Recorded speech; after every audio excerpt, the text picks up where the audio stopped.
Alors maintenant, c'est le grand entretien, les amis, c'est le moment de partager. N'hésitez pas. Mais maintenant, on va parler de ça. On va parler du déraisonnement climatique avec François Gervais. Alors, François Gervais, vous avez compris, hein, franchement, il n'est pas invité dans les grands médias, bien entendu, parce il a une analyse extrêmement importante sur le climat. Il va sur le CO2, sur la fonte des glaces. Et c'est pour ça qu'on le reçoit dans Toxin Média, parce qu'on n'entend pas beaucoup François Gervais, on n'entend pas beaucoup Christian Gérondeau, c'est des gens qu'on a reçus. Alors oui, on sait que ça fait pas politiquement correct de recevoir François Gervais, mais il y a des gens qui ont des choses à dire, il y a des gens qu'il faut leur donner la parole.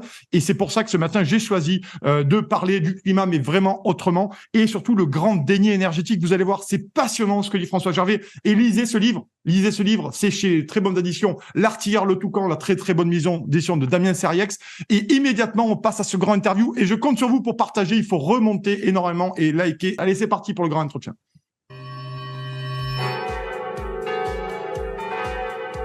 La matinale Toxin, 8h-10h, à la volée. Allez, c'est parti. Bonjour François Gervais, comment allez-vous ? Bonjour Nicolas Vidal, très bien, merci.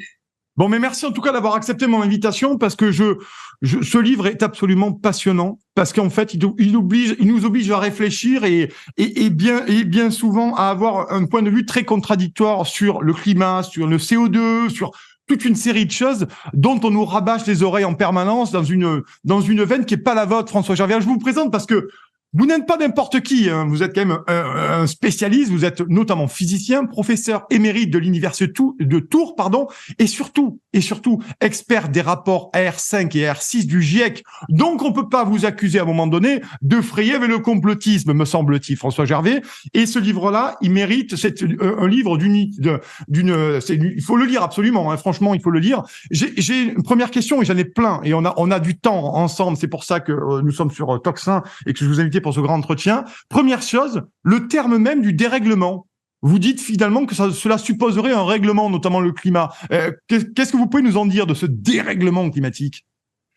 Si on regarde les enregistrements du plus ancien thermomètre du monde, ouais.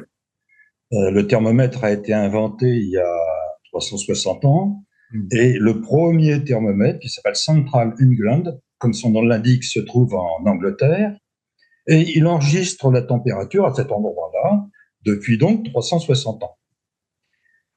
Des fluctuations de température autour de la moyenne, il y en a toujours eu.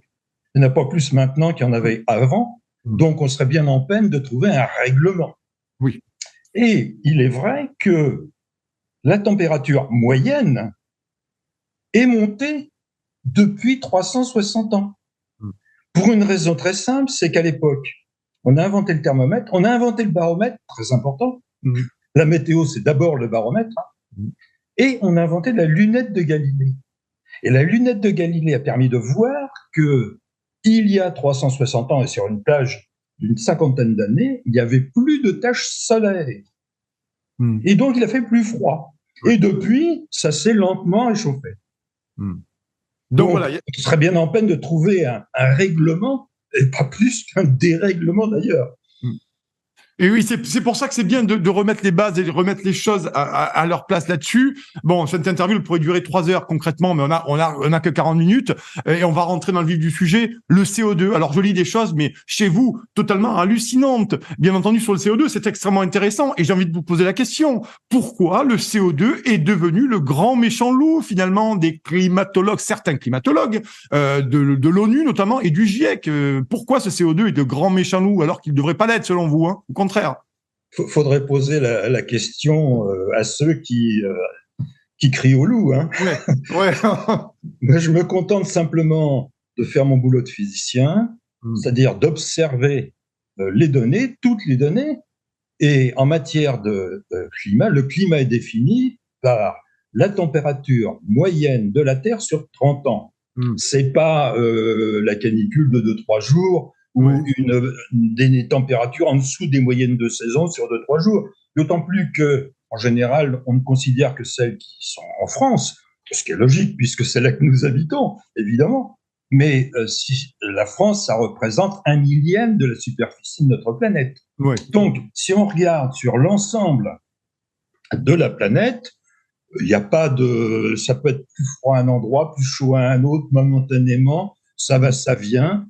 c'est ce qu'on appelle la météo. Et la météo, elle est essentiellement, ça nos anciens le savaient bien, surtout s'ils étaient paysans, la météo, elle est surtout, on regarde le baromètre pour savoir quelle est l'évolution de la météo. Bon, maintenant, toutes les chaînes de télévision l'indiquent, mais nos anciens regardaient le baromètre et ils regardaient la girouette au sommet du clocher du village qui indiquait les directions du vent. Et avec les données du baromètre et la direction du vent, et ils savaient s'il fallait vendanger, moissonner, avec suffisamment d'avance, puisqu'il n'y avait pas la télé à l'époque. Oui, et d'ailleurs, pour vous, le vent est très important, hein, François Gervais. Vous parlez du vent, hein. Concrètement, aujourd'hui, le vent, on n'en entend jamais parler dans les grands médias mainstream, dans les météo-climats notamment. Mais le vent, pourquoi il est important selon vous, ce vent ? Tout simplement parce qu'on a remarqué que quand le vent, en France, quand le vent vient du nord, il fait plus froid. Quand le vent vient du sud, il fait plus chaud. Et quand le vent vient de l'ouest, eh ben, il pleut. C'est assez simple. Oui. Oui, mais vous le dites, c'est assez simple, mais on n'en parle jamais. Donc, c'est bien aussi de pouvoir en parler. Bien sûr. Ouais. Bon, il y a aussi... Ça, c'est la météo. Hein. Le climat, je rappelle, c'est sur 30 ans. Hein. C'est la moyenne sur 30 ans. Alors, il y a une question aussi. On vient de parler du CO2, bien entendu, et vous dites notamment, vous, que le CO2, et ça, c'est intéressant, on l'entend absolument jamais, est bon pour la végétation, entre autres, et les plantes nutritives. Donc, finalement, le CO2... Pour vous, c'est pas si dangereux que ça. Et vous le dites même que dans la laine, vous le disiez chez l'ami André Berkoff, que dans la laine, on expire du CO2. Donc c'est bon le CO2 selon vous, pour les plantes. Tout le monde, normalement, l'a appris à l'école. Ah oui, mais apparemment, il y en a qui n'ont pas écouté. Effectivement, dans notre haleine, la concentration de CO2 est 20 fois supérieure à celle de l'air extérieur. Bon, mais c'est normal. On inspire de l'oxygène, on expire du CO2. Alors, entre parenthèses, heureusement que c'est pas un poison, puisque nous tous qui avons porté un masque pendant la pandémie, le masque freine le CO2 exhalé. Si c'était un poison, on serait plus là. Hein. Ouais. Alors, non seulement il est bon pour la végétation, mais il est indispensable. Indispensable et irremplaçable. De sorte que on s'aperçoit par les mesures par satellite qu'il y a eu un verdissement de la planète grâce au supplément de CO2. Il y a un petit calcul qu'on peut faire assez simplement qui montre que en 33 ans, la biomasse végétale a augmenté de 24%. C'est considérable. Alors évidemment, ça profite à la végétation en général, mais en particulier aux plantes nutritives. Faut pas oublier qu'on est quand même beaucoup plus nombreux sur la planète, il faut quand même nourrir tout le monde. Hein. En l'espace de 2 siècles, la population a été multipliée par presque 10. La même multiplication, il faut compter 2 millénaires auparavant. Donc, bah oui.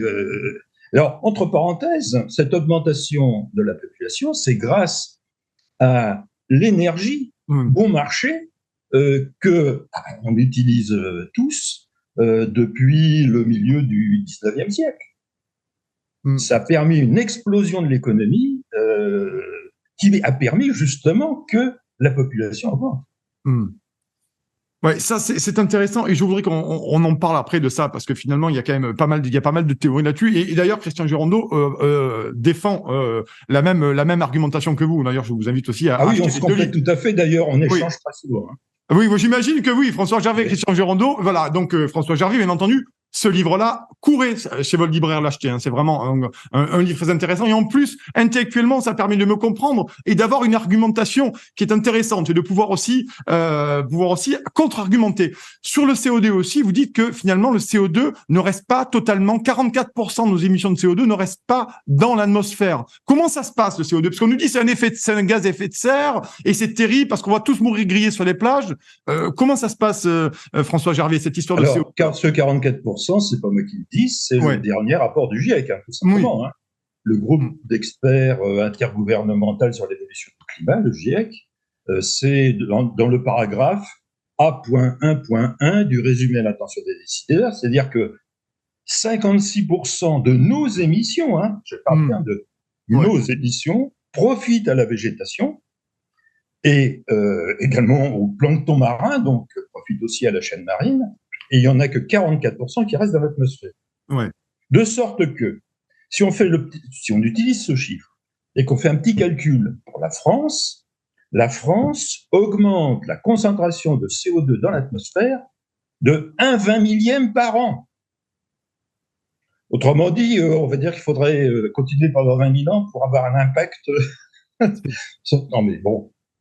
Non, mais c'est incroyable ce que vous dites, François Gervais, parce que on a Emmanuel Macron et toutes nos huiles politiques qui arrêtent pas de nous dire que c'est la catastrophe, que la Terre est en ébullition, qu'on va faire la transition énergétique, ça va nous coûter très cher. Emmanuel Macron a dit plusieurs dizaines de milliards encore dimanche dernier pour faire cette transition énergétique. Et vous nous dites, on ferait ça pendant 20 000 ans, que franchement, ça changerait pas le tout au tout. Mais comment on peut expliquer que ces gens soient tellement butés, j'imagine, bornés et prêts à sacrifier aussi le pouvoir d'achat des Français et de creuser le déficit pour ça? C'est ça qui paraît dingue, en fait, quand on vous écoute. Tout à fait. Vous avez utilisé le mot ébullition. Il faut quand même rappeler, alors ça c'est le secrétaire général des Nations Unies qui utilisait le mot. Il faut quand même rappeler que l'eau ne bout pas la température moyenne de la Terre actuelle de 15 degrés. Hein. Oui. Il faut que ça soit beaucoup plus chaud. Et puisque, alors là, on revient au climat, depuis 1945, qui correspond au début de l'accélération des émissions de CO2, la Terre s'est réchauffée de 0,4 degrés. Pas 4 degrés, 0,4 degrés. Et pourquoi j'ai lu dans votre livre que certains entretenaient la confusion sur ce 0,4, non? Oui, de toute façon, le GIEC reconnaît, dans son rapport, qu'il y a une incertitude, ce qui est tout à fait réel. J'ai l'impression qu'il minimise cette incertitude, mais dans le rapport AR6, le dernier, il reconnaît quand même une incertitude de 233%. Ah ouais, donc, bon. Ah ouais. On peut chipoter sur le dernier digit de 0,4 degrés, oui, pourquoi pas. Oui, c'est absolument effroyable. Merci en tout cas. On va continuer ce grand entretien avec François Gervais. Vous avez la couverture du livre. Allez, si vous pouvez l'acheter, procurez-le-vous, faites-vous le prêter à la bibliothèque. Enfin, en tout cas, n'hésitez pas à le lire parce qu'il est vraiment extrême, il est édifiant là-dessus. Et merci François Gervais d'être là ce matin avec moi. Je rappelle, vous êtes physicien, professeur émérite de l'Université de Tours et surtout, pas que surtout, mais expert des rapports AR5, AR6 du GIEC. Donc, vous avez quand même 2-3 données substantielles pour pouvoir à un moment donné créer un bouquin comme ça et suffisamment de compétences et d'expertise pour pouvoir aussi nous éclairer là-dessus. N'hésitez pas à partager, à liker cette émission. Il faut absolument qu'on monte encore record battu ce matin. On est plus de 30 000 abonnés sur la chaîne et là actuellement plus de 1600 actuellement en train de regarder cette émission. Posez vos questions à François Gervais et mettez des likes, bien entendu. Allez, on continue, bien entendu, cette émission. Moi, j'ai envie de vous poser la question, forcément, parce qu'on entend parler de ça en permanence, transition énergétique. Il y a même un ministre de la transition énergétique, pour vous dire. Là, on est quand même sur quelque chose qui nous coûte de l'argent. D'ailleurs, au passage, c'est pas Versailles, mais bon, quand même, sans mauvais jeu de mots. D'où, selon vous, François Gervais, d'où vient cette obsession que la France est en plus extrêmement vertueuse en émettant le moins de CO2, je crois par point de PIB, c'est ça. Donc elle est extrêmement vertueuse, mais on continue à nous. PIB, la France est tout à fait vertueuse. Oui. Ouais. L'Allemagne, c'est 50% de plus, les États-Unis, c'est le double, et la Chine, c'est 6 fois plus. Ouais. Je dis bien les émissions de la France par point de PIB, donc par rapporté à une évaluation de l'économie. Donc tout ça est pas nécessaire. Mais selon vous, qu'est-ce qu'il y a derrière? Si j'imagine que ces chiffres, ils les ont aussi. Si vous les avez, que vous avez été expert des rapports du GIEC, vous avez les mêmes chiffres avec notre classe politique, non? Simplement que c'est un formidable business. Et le business, ça profite à pas mal de personnes. Ça va être catastrophique pour ceux justement qui vont pas profiter de ce business, mais au contraire vont connaître ce qu'on a connu depuis l'hiver, c'est-à-dire la précarité énergétique. C'est vraiment ça, la crise énergétique et la précarité qui va avec, qu'on rebaptise sobriété, c'est plus chic. Ouais. C'est incroyable. Ça veut dire que vous dites que c'est un véritable business. Mais qui s'enrichit, François Gervais, selon vous? Qui s'enrichit là, concrètement, immédiatement, de ces politiques de transition énergétique sur le dos des Français? Parce que je rappelle aussi que c'est financé sur les impôts des Français, comme beaucoup de choses d'ailleurs. Bien sûr.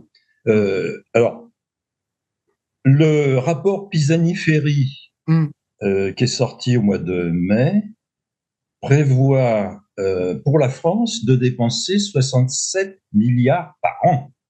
Alors évidemment, on les a pas. Donc, ça sera pour partir en continuant à creuser la dette. Et en creusant la dette, évidemment, on va augmenter la charge de la dette. Et ça à un moment ou à un autre, on le paiera, ou nous, ou nos enfants, ou nos petits-enfants. Ça, c'est grave. Ouais. Oui, c'est gravissime, parce que je rappelle d'ailleurs que Bruno Le Maire, ils vont emprunter 250 milliards d'euros l'année prochaine sur les marchés. C'est un record absolu. Nous empruntons pour manger et surtout donc c'est ça. Et donc est-ce qu'on peut je pose la question à l'expert, est-ce qu'on peut ce business vraiment, c'est qui empoche le pactole? C'est des lobbies, c'est des constructeurs d'éoliennes, je sais pas qui empoche ce business. Ça en fait partie. On va dire, disons, en partie. Il n'y a pas que mais les acteurs du tout électrique. Le tout électrique, depuis la fabrication, enfin la production d'électricité, vous avez mentionné les éoliennes par exemple, jusqu'à son utilisation en bannissant les véhicules à moteur thermique. Alors là, c'est l'Europe, en 2035, c'est-à-dire demain. Pour vous, alors, ce qu'il faut bien dire, c'est que si on faisait effectivement cela, ça ne serait pas écologique du tout. Parce que ça reviendrait à un pillage phénoménal des ressources minérales. Parce qu'il ne faut pas oublier tout de même que pour construire une voiture en ce moment, on utilise de l'énergie disponible, et 80% de l'énergie disponible, ce sont des ressources fossiles. 80%. L'électricité, en France, ça n'est qu'un quart de l'énergie. Les trois quarts, ce sont des énergies fossiles. Et dans ce quart de l'énergie électrique en France, il y a 75% de nucléaire et d'hydroélectrique. Donc, je veux dire, les énergies intermittentes, on n'en a pas vraiment besoin en France. Ça marchait très bien pendant longtemps avant. Alors, c'est vrai que là, il y a eu une maintenance qui était indispensable des centrales nucléaires, bien sûr. Ça fallait le faire, c'est évident. Et dans cette période-là, on a brûlé du gaz et on a importé de l'électricité allemande qui est principalement faite en brûlant du charbon et de la lignite, ce qui n'est pas franchement écologique non plus. Et quand vous avez vu... allez-y, François Charles. Allez-y. Je donne l'exemple du lithium, qui est indispensable dans toutes les batteries. Le lithium, pour obtenir 1 tonne de lithium, il faut utiliser 2 millions de litres d'eau. C'est pas franchement écologique. Non. Oui, donc c'est une véritable escroquerie intellectuelle, cette histoire, finalement, si on vous suit. C'est vous qui le dites, mais je ne dis pas le contraire. Non, mais sur le lithium, c'est pareil, parce que je crois qu'il y a des mines de cobalt en Afrique de l'Ouest. On est d'accord, parce que je crois que c'est des gamins de 6 ans qui descendent dans les mines, qui vont chercher le cobalt. Donc tous les écolos qui se baladent tous les écolos qui se baladent en voiture électrique et qui nous parlent d'écologie. Ça, c'est vrai. Voilà. Ça me paraît quand même couler comme de l'eau de roche, cette histoire. Si sans être expert comme vous, on comprend bien qu'il y a des gamins dans les mines de cobalt qui y vont et que manifestement, ça présente un problème humanitaire de première importance. Pour rouler en voiture électrique, est-ce que le rapport d'équilibre est finalement maintenu, quoi? Non, mais c'est un vrai problème, alors là, humanitaire, mais que même les Nations Unies dénoncent. Le travail des enfants pour extraire le cobalt au Congo, Oui, parce que c'est de l'esclavage, ni plus ni moins, sinon là. Ah, vous utilisez le mot esclavage, c'est intéressant. Ah ben allez-y. Parce que au 19e siècle, pourquoi l'esclavage a été aboli au niveau des États, milieu du 19e siècle. C'est parce qu'on a inventé la machine à vapeur et que nourrir la machine à vapeur avec du charbon à l'époque, ça coûtait bien moins cher que de nourrir les esclaves. Ça n'a pas été forcément vertueux de le faire, mais on a trouvé cette solution-là qui a été finalement beaucoup moins coûteuse et meilleure d'un point de vue économique. Oui. Et effectivement, c'était malheureusement une espèce de rentabilité un peu atroce. Je voulais qu'on parle aussi de l'Allemagne qui vous l'avez dit un peu, mais c'est quand même assez formidable. L'Allemagne a réouvert ses centrales à charbon. Sans demander trop l'avis à personne, d'ailleurs. Pardon ? Sans demander trop l'avis à personne. L'Allemagne a fait un peu ce qu'elle veut, d'ailleurs. Ce qui est à l'Allemagne est à l'Allemagne et ce qui est à toi est à l'Allemagne aussi, mais peu importe. Voilà. Je peux dire ça comme ça, oui. Quelle était votre question? Ben sur l'Allemagne qui a réouvert les centrales à charbon finalement, alors que pourtant il y a quand même un gros lobby vert en Allemagne. Pourtant, elle a fait bien comme elle a eu envie de faire l'Allemagne il y a quelques mois de ça. Évidemment, parce que l'Allemagne a arrêté le nucléaire. C'est leur choix. Bon. Donc, quand il n'y a pas de soleil, c'est-à-dire la nuit, et quand certains jours, il n'y a pas de vent, comment font-ils leur électricité? Eh ben, en brûlant du charbon et en brûlant du gaz naturel. Alors, gaz naturel. Ah oui.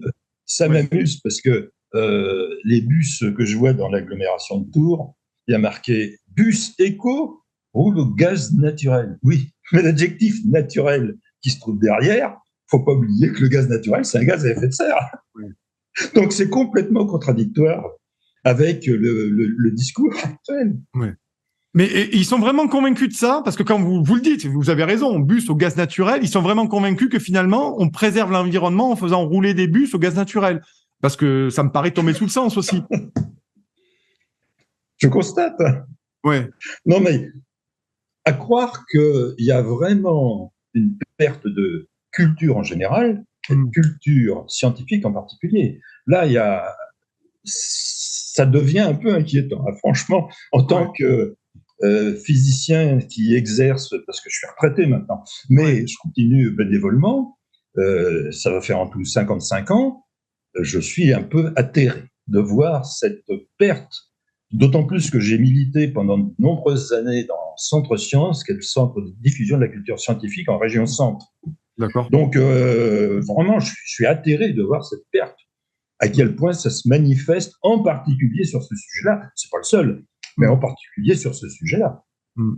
Et finalement, comment on peut l'expliquer, François Gervier? Est-ce que on peut l'expliquer par une certaine forme d'idéologie qui écrase elle-même la capacité de réfléchir, la capacité de libre arbitre, la capacité d'analyser? Est-ce que l'idéologie écrase tout finalement et il n'y a pas de discussion possible avec ça?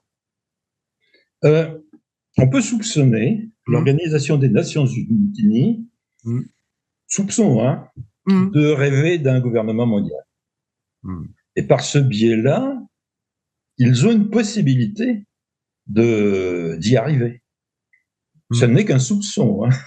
Ah oui. Alors, expliquez-nous comment pourrait se passer ce processus de volonté de mettre en place un gouvernement mondial. Quel est le levier et quel est le cheminement pour arriver à ça, selon vous, même si c'est qu'un soupçon? Faisons un peu de politique fiction, François Gervais. Si vous voulez, lorsque le GIEC a été créé, c'était par Margaret Thatcher et Ronald Reagan. Et à l'époque, Margaret Thatcher avait un gros problème avec les crèves-dures de mineurs de charbon à ce moment-là, et voulait lancer le nucléaire. Évidemment, lancer le nucléaire, on sait bien que il y a de l'angoisse toujours derrière, et c'est compréhensible. Donc, elle avait trouvé ce biais-là, il faut trouver un autre ennemi. Et ça a été repris par l'Organisation mondiale des Nations Unies. C'est l'ennemi numéro 1. Et donc, avec ça, on va pouvoir... Alors, leur idée, c'est quand même d'euthanasier 80% du volet énergétique mondial de nos économies. Hein. Alors, cela dit, ça marchera pas parce que la Chine, elle fait ce qu'elle veut, c'est le premier émetteur au monde. L'Inde, pareil, ils ont dit que tant qu'il y aura encore du charbon bon marché, ils vont continuer à faire de l'électricité avec, pour sortir les habitants de leur pays de la pauvreté. Hein. C'est bien ça leur objectif.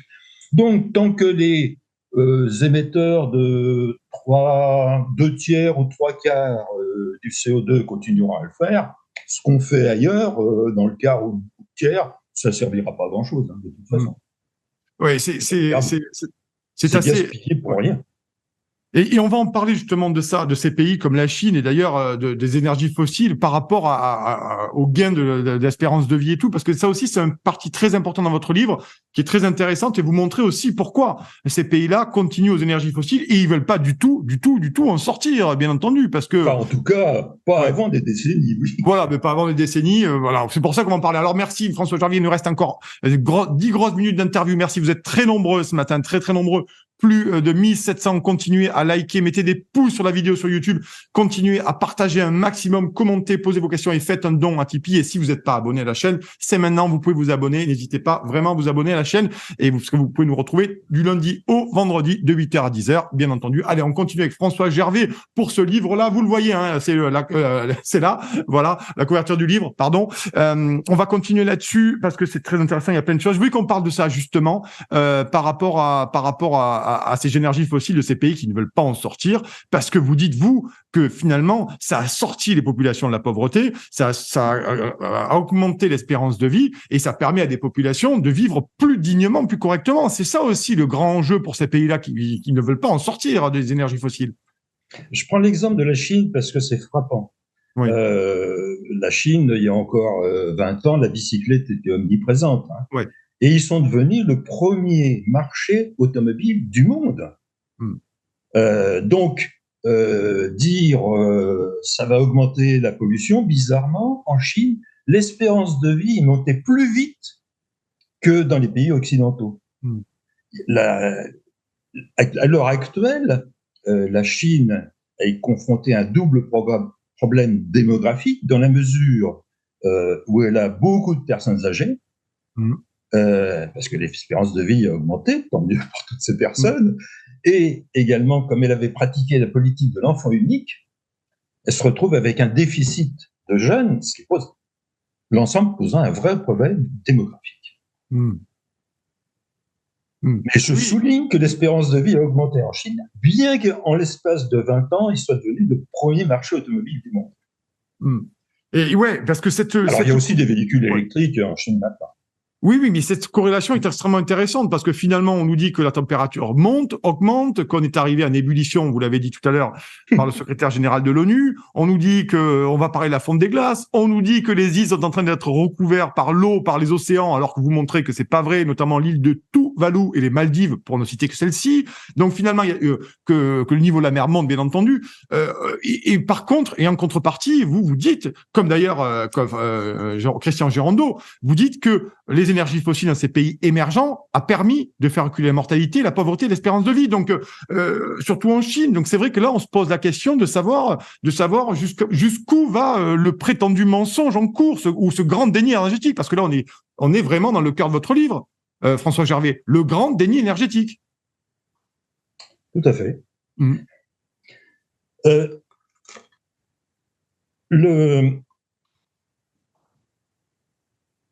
Il y a plusieurs aspects. Il y en a un autre qui est, me semble-t-il, intéressant. C'est l'idée que... Non, j'ai perdu le fil. Allez-y, posez une autre question. C'est pas grave, on va continuer. J'en ai plein des questions. Je pourrais vous en poser jusqu'à 18h ce soir des questions parce que c'est très intéressant. Lisez vraiment ce livre, Le Grand Déni énergétique, c'est très intéressant. Je voulais aussi qu'on parle aussi de la fonte des glaces. Alors ça y est, les glaciers sont en train de fondre, tout fond, ça y est, c'est fini, les ours polaires vont arriver sur la Méditerranée sur une espèce de glaçon ou pas du tout?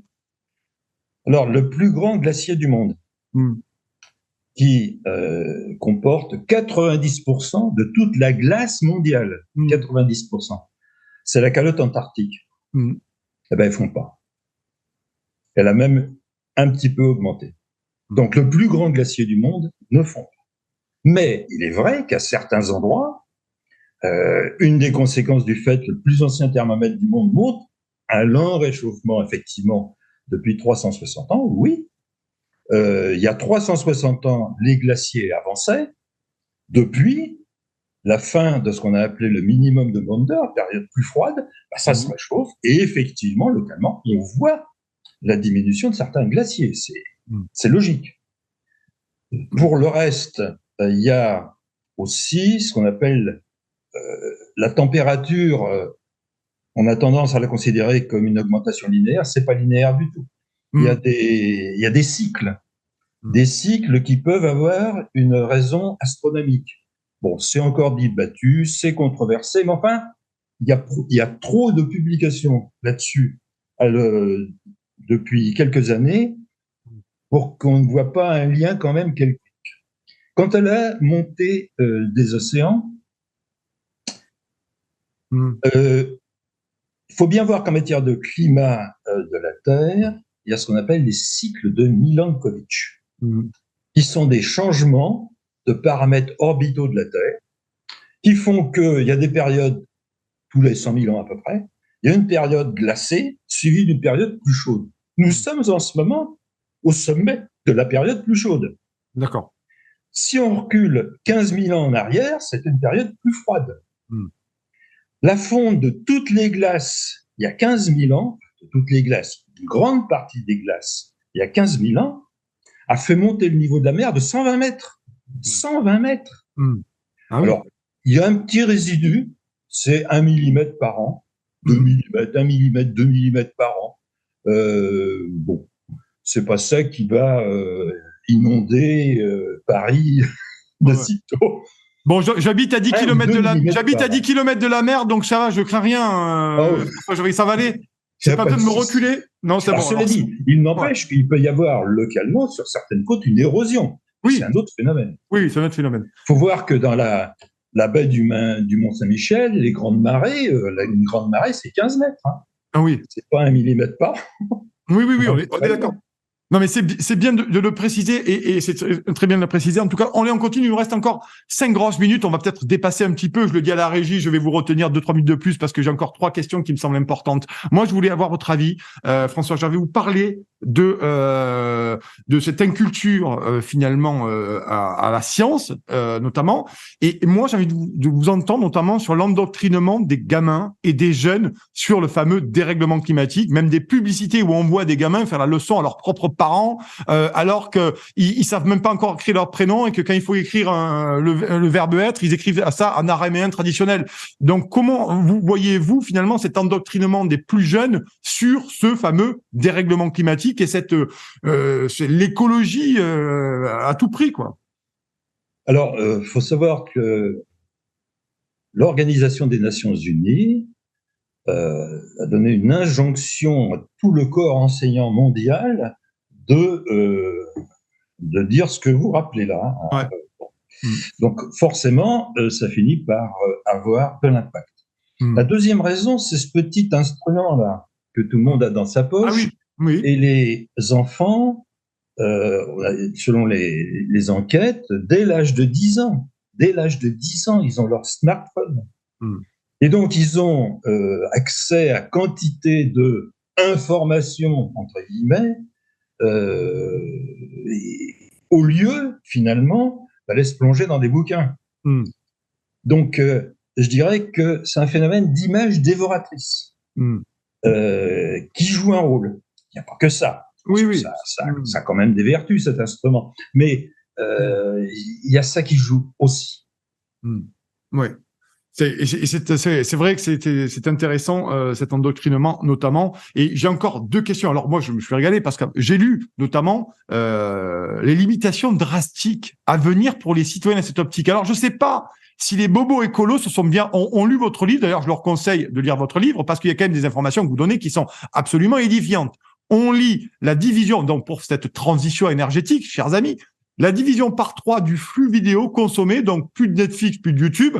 Interdiction de la consommation de viande au-delà de 25 kilos par personne et par an, donc ça fait 34 grammes par repas, et limitation à 1 kilo de vêtements neufs par personne et par an.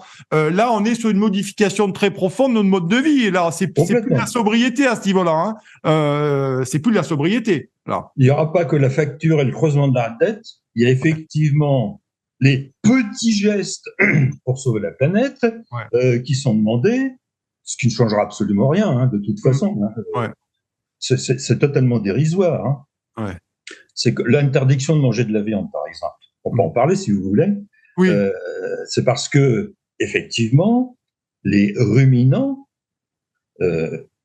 éructent du méthane. Et que le méthane, effectivement, c'est un gaz à effet de serre. Alors on dit c'est un puissant gaz à effet de serre. C'est faux.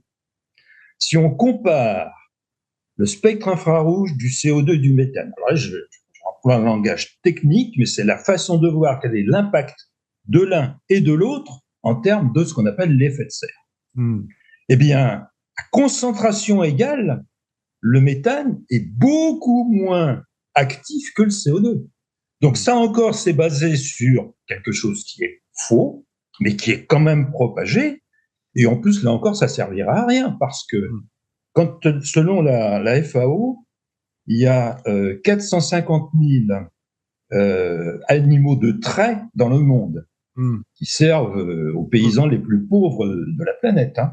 Et parmi ces animaux de trait, il y a une forte proportion de bovins, en particulier en Asie.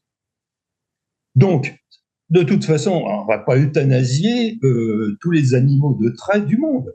Ouais. Donc, là encore, interdire de manger de la viande en France, ça ne sert absolument à rien. Ouais. C'est incroyable. C'est pas bon pour la santé. Enfin, l'interdiction complète, c'est pas forcément bon pour la santé. On manque de certaines. Alors non, parce que aux amateurs de la Fashion Week, je ne m'aventurerai pas là-dessus. Exactement, mais pour les amateurs de la Fashion Week, c'est terminé. Hein. C'est terminato, la transition énergétique, la Fashion Week, c'est terminé. Parce que si vous avez plus que l'invitation à 1 kilo de vêtements neufs par personne et par an, je pense qu'il va falloir se dire que ça sera terminé. Allez, dernière question. On arrive à 10h, mais elle est importante parce que ça touche votre travail, François Gervais, et ça touche notre travail aussi. La proposition de loi visant à bannir, écoutez bien, le climato-sceptisme de l'ensemble du paysage audiovisuel et numérique courant janvier. L'objectif de cette proposition de loi est d'interdire dans le débat public toute remise en question des dérèglements climatiques. Donc, c'est vers ça on va, c'est-à-dire qu'on ne pourra plus en parler de ça dans quelques mois, si ça continue, dans quelques semaines même, j'ai envie de dire. C'est-à-dire qu'on ne pourra plus, à un moment donné, avoir ce genre d'entretien. On ne pourra plus vous entendre, François Gervais. Non, mais on est chez les dingues, hein. On est chez les dingues. Non, mais attendez, d'abord, je rebondis sur le mot climato-sceptique. Voilà, oui. Sceptique, c'est une des principales qualités d'un scientifique. Par définition. Un scientifique se doit d'être curieux et d'être sceptique, sinon il ne fait pas bien son boulot. Si c'est pour répéter ce que les autres ont dit, ça n'a aucun intérêt. Ouais. C'est pour ça qu'il y a les processus de referee report de tous les articles scientifiques qui passent sous les fourches codines de 2 relecteurs anonymes spécialistes de la question et qui vont vérifier que l'article est convaincant. Alors, pour ce qui me concerne, si j'écris des bouquins, c'est pour vulgariser en français ce que j'ai publié dans des revues internationales à comité de lecture. Récemment, j'ai publié dans la revue Climate, ça dit bien ce que ça veut dire, Science of Climate Change. J'ai publié dans Earth Science Reviews. Alors, évidemment, lire les articles en anglais, c'est un petit peu difficile, d'où mon souhait, puis écrire constamment en anglais. J'aime bien écrire en français aussi, raison pour laquelle j'écris ces bouquins, mais qui ne font que relater ce que j'ai publié dans des revues internationales et comités de lecture. Je ne pense pas que la loi va interdire aux scientifiques de publier dans des revues internationales et comités de lecture. Oui, mais c'est assez effrayant tout de même. Parce que ça veut dire que vous l'avez dit, quand on vous dit climato-sceptique, et vous avez très bien fait de donner le travail, le rôle même du scientifique. Et nous, pareil, les journalistes, quand on dit complotiste, mais le rôle du journaliste, justement, c'est de se poser des questions. Donc, le journaliste d'investigation sur un complotiste, puisqu'il estime à un moment donné par des informations, des sources, qu'il peut y avoir matière à écrire un article pour dénoncer la corruption ou des conflits d'intérêts. Donc, ça veut dire que si on est complotiste, on suit la parole officielle. C'est un vrai problème. Voilà, c'est un vrai problème. Donc, oui, et un dernier mot là-dessus, on n'en a pas parlé parce que j'ai tellement de questions que, mais on vous réinvitera, François Gervais, avant que la doxa et la censure nous frappent. L'Union européenne, rapidement là-dessus, le plan de transition énergétique, ça tape fort au niveau de Bruxelles aussi. Pour oui, mais apparemment, il y a des frictions actuellement. Hein. Oui. Tous les pays ne sont pas d'accord. Hein. Ah non. Donc, faut voir. On verra ça. En tout cas, on verra ça. François Gervais, merci d'avoir accepté ce grand entretien. Vous êtes physicien, professeur émérite de l'Université de Tours, expert notamment des rapports AR5, AR6 du GIEC, et vous venez de publier ce très très bon livre. Vous l'avez à l'écran, François Gervais, le déraisonnement climatique, climat, énergie, ressources, revenir à la science pour éviter la ruine. Le grand déni énergétique, c'est aux éditions L'Artilleur. Allez voir, acheter ce livre, bien sûr, et surtout allez voir ce que fait Damien Serriec dans cette très belle maison édition où vous avez pas mal de livres intéressants. Merci François Gervais. Je vous souhaite une excellente journée. Merci de votre invitation, Nicolas Vidal. Merci. Avec plaisir.